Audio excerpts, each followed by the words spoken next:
really, really, really, really, really, really, really, really, really, really, really, really, really, really, really good. 1,000% good. Because being different means we have so much more to offer each other. Things like help, ideas, strength, skills, creativity, life, patience, respect, community, love, knowledge, experience, perspective, insight, diversity, wisdom, empathy, and originality.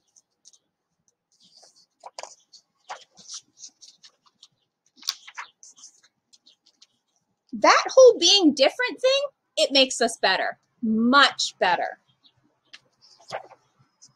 So, if you see someone being treated badly, made fun of, excluded from playing, or looked down on because of the color of their skin, call it racism. Okay, parents, so there's one more section for you. It's called the outro.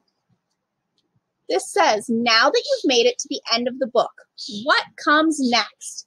Well, if you're a grown-up who read this to a kid, my hope is a lot. They should have a million questions for you, like, has anyone ever been racist to you? Or, do some people not like me because of the color of my skin? Take their curiosity and make the most of it.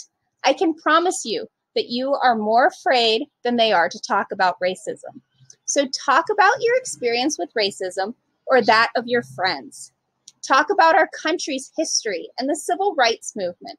And above all, be honest.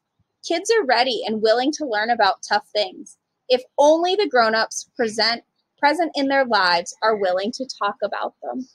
Okay, thanks for reading the story with me, guys. And if you have any questions, feel free to ask.